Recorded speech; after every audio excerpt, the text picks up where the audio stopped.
Clear summer skies don't usually yield rolling thunder, but in northeast Tennessee, it happens twice a year. That's when NASCAR comes to town and 160,000 race fans converge on Bristol Motor Speedway, making the track itself the third largest city in the state. Once in the spring and once in late summer, the hallowed corridors of the world's fastest half mile come to life with the most electrifying atmosphere in modern sports. People come from all over the country to witness a 500-lap motorized mosh pit at NASCAR's equivalent of the Roman Colosseum. Only at Bristol there are 43 chariots and more than 30,000 horses. There's just nothing like racing at Bristol. You go in the gates and you just get so excited, your heart starts racing, and when you hear the engines start up, it's just something really exciting that takes over. It just gives you chills.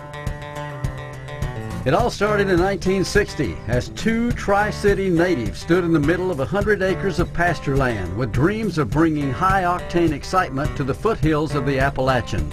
Larry Carrier and Carl Moore had just returned from the Charlotte Motor Speedway, where they had witnessed firsthand the growing popularity of stock car racing.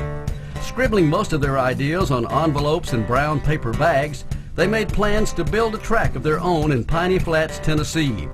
But when local clergymen raised opposition to the idea, they marched 5 miles down the road and settled on a dairy farm in Bristol. The men chose not to emulate Charlotte's 1.5-mile track size, but they opted instead for a smaller, more intimate design, one reminiscent of the old school bull rings where the racing is often intense and furious and always up close and personal. Excitement over racing in Bristol quickly led to a regional interest in all types of racing. Just 5 years after breaking ground on the Speedway, the Bristol Dragway took shape just a few hundred feet away. Together, the venues became a favorite destination for horsepower enthusiasts and a source of inspiration for every aspiring young driver across the nation. You know, I never was what you'd call a race fan. Took my kid over to Rockingham one time and it was okay, but then we went to BMS. Man, that place blew us away. The size, the crowd, the excitement, I mean, you can taste it when you walk in the place.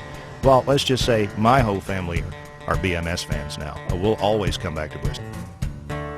When it was built, the Speedway held less than 20,000 people.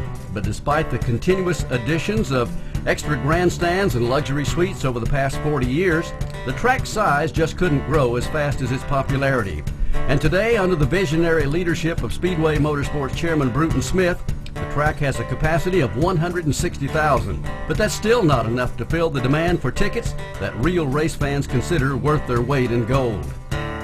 Going to a race at Bristol is almost undescribable. You're driving up 11E and you're headed toward the track and you start to see it appear over the horizon there, and then all of a sudden you see the cars and the trucks all parked along the side of the road and more people, and you get closer to the track, and you know it's a whole festival atmosphere. It's something you just can't describe. The excitement as it builds inside of you. You can't just watch it on TV. You got to be there. With its high banks and twin pit roads, the Speedway breeds racing that is loud, fast, and action-packed. And fans come in multitudes to see their favorite drivers in a fearless quest for the checkered flag. Bristol's no-holds-barred style fuels the emotions of drivers and fans alike and always leads to spectacular finishes. There's a lot of classic battles at Bristol Motor Speedway, but Terry Labonte and Dale Earnhardt had a couple of the best. Back in '95, Earnhardt hit Labonte as they were coming across the finish line. Labonte hit the wall, ended up putting his car in victory lane, but it had the whole front end was just smashed on it. And then, of course, just a few years later in '99, Earnhardt was following Labonte closely. Next to the last lap, he hits Labonte, puts him in the wall, but this time Earnhardt goes on around the track. He takes the win. Gosh, about everybody in that house was booing Dale Earnhardt. It was hard to believe. But you know, that was Earnhardt's last Bristol win, and that's a memory I'll hold on to forever. Today, fans from all over the country come to see the knockdown, drag-out, fight-to-the-finish 500s at Bristol, where spectacular wrecks evolve in a split second and driver friendships dissolve even faster. Where teams can be skyrocketed into racing stardom or sent home in a pile of sheet metal, and where legends are made and bragging rights are sealed. You know, time stops when you walk through the gates at Bristol, and for the next 4 hours you feel like a part of something huge. Your eyes are glued to those steep banks and your nerves are wound tighter than an 800 horsepower engine at 9,000 RPMs. This is dog-eat-dog racing, the way it used to be. Heck, the way it ought to be.